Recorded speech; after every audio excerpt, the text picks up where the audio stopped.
दोस्तों नमस्कार। आपका अपना चैनल HD गुरु GK STD एजुकेशन में आपका तहे दिल से स्वागत करता हूँ। आज हम इतिहास का वर्गीकरण यानी जो प्राचीन इतिहास है उसका वर्गीकरण किस तरह से हुआ, उसी टॉपिक से इम्पोर्टेंट कुछ प्रश्नों का चयन किया गया है।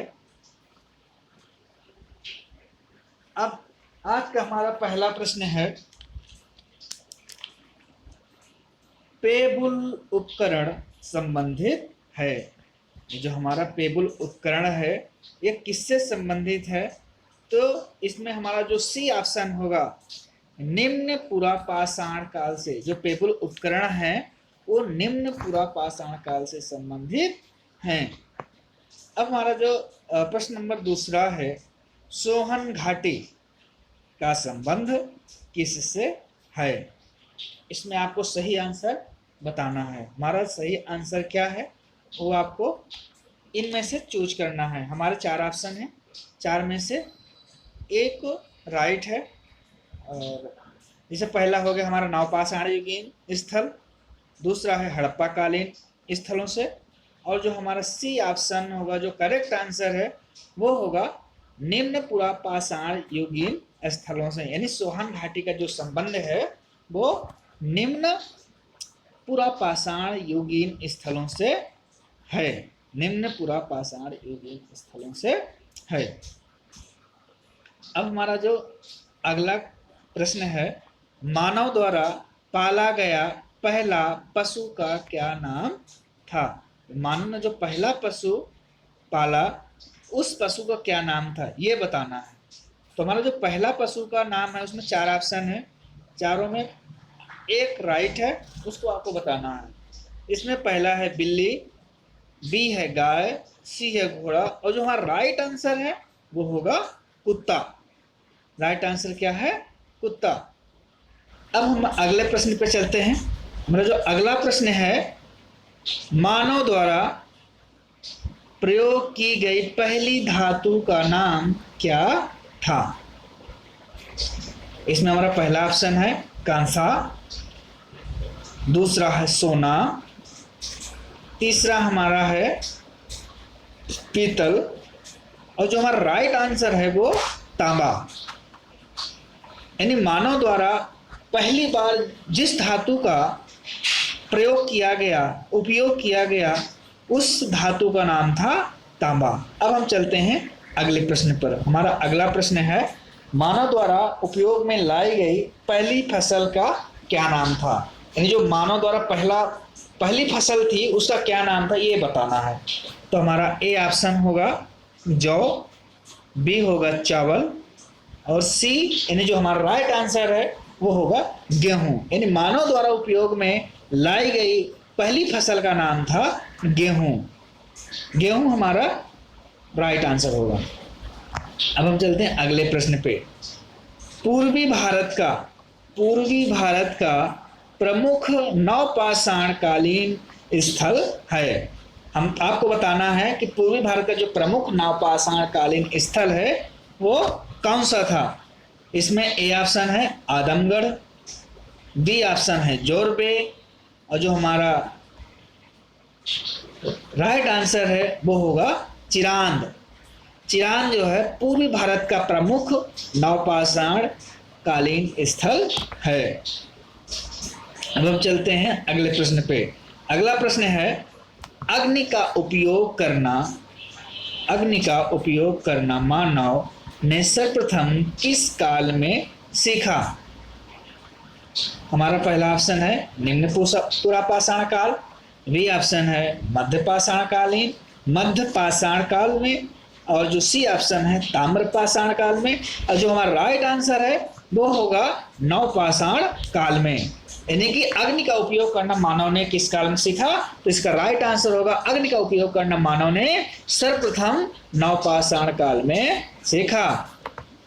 हमारा अगला प्रश्न है, गंगा घाटी में चावल के प्राचीनतम प्रमाण कब प्राप्त हुए।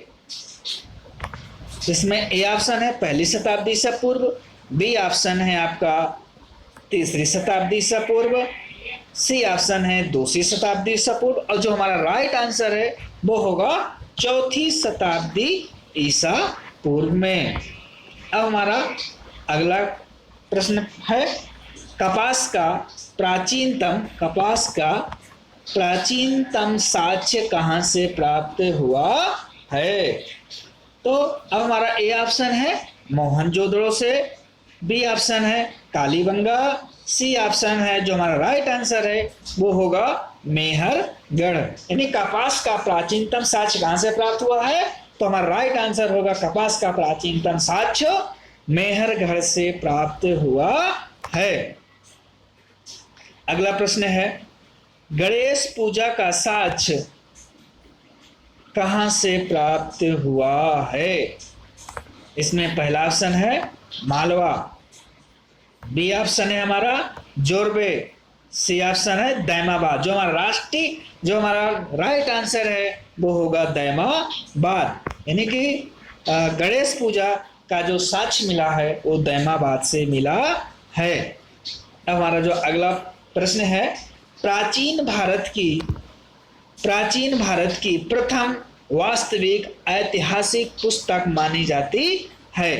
तो हमें इस ऐतिहासिक पुस्तक के बारे में बताना है। तो हमारा इसका जो पहला ऑप्शन है वो होगा मनुस्मृति, बी ऑप्शन है इंडिका, जो हमारा राइट आंसर है वो होगा राज तरंगड़ी। यानी प्राचीन भारत की प्रथम वास्तविक ऐतिहासिक पुस्तक कौन मानी जाती है? इसका राइट आंसर होगा राज तरंगड़ी। अब हमारा अगला प्रश्न है पूर्व पाषाण कालीन मानव का मुख्य पेशा क्या था? जो पूर्व पाषाण कालीन मानव था उसका पेशा क्या था, रोजगार क्या था?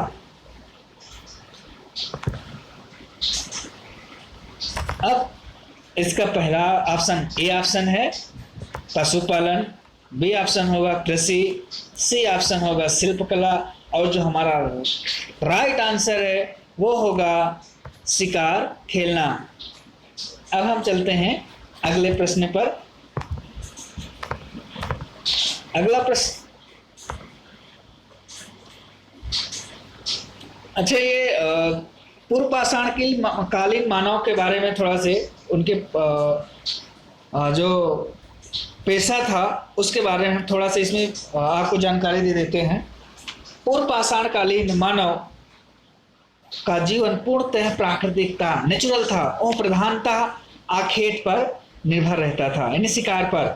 अग्नि के प्रयोगों से अपरिचित रहने के कारण कच्चा मांस ही खाते थे। अब हमारा अगला प्रश्न है मानव संधानों में कुत्ते दफनाए गए थे, यानी कि मानव के शवों के साथ कुत्ते दफनाए गए थे। अब ये कहाँ दफनाए गए थे ये आपको बताना है।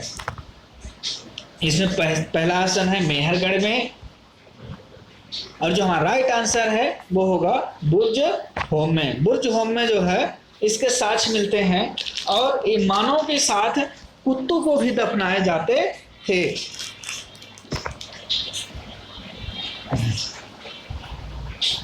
अब हमारा अगला प्रश्न है,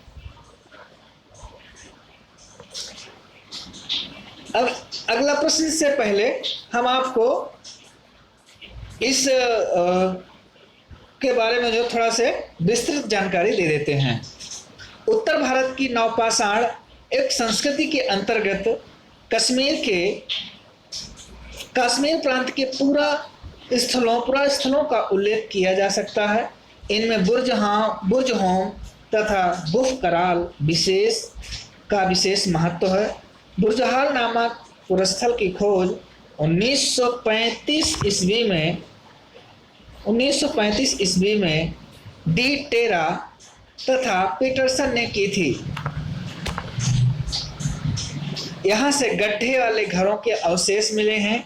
मनुष्य के साथ साथ पालतू कुत्तों को भी दफनाने की प्रथा प्रचलित थी। इस प्रकार की प्रथा नवपाषाण काल में भारत में कहीं और प्रचलित नहीं थी। अब हम चलते हैं अगले प्रश्न पे। अगला प्रश्न है हमारा, उच्च पुरापाषाण युगीन हड्डी की बनी मातृ देवी की प्रतिमा कहाँ से प्राप्त हुई है? इसमें आपको बताना है। इसमें पहला ऑप्शन है ए महाराष्ट्र में गोदावरी घाटी से, बी ऑप्शन है मध्य प्रदेश में सोन घाटी से, सी ऑप्शन है मध्य प्रदेश में नर्मदा घाटी से, और जो हमारा राइट आंसर है वो है उत्तर प्रदेश में बेलन घाटी से। हमारा अगला प्रश्न है, निम्नलिखित में से किस स्थल से हड्डी के उपकरण प्राप्त हुए हैं?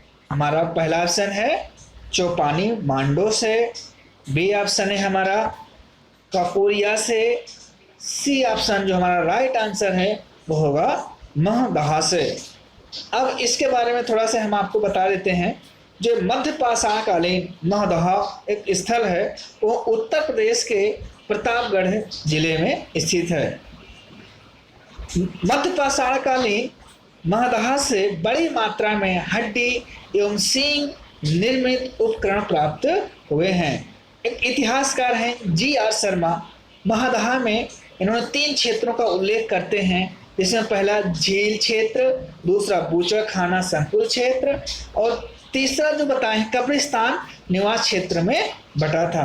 बूचड़खाना संकुल क्षेत्र से ही हड्डी सींग निर्मित उपकरण एवं आभूषण बड़े पैमाने पर प्राप्त हुए हैं।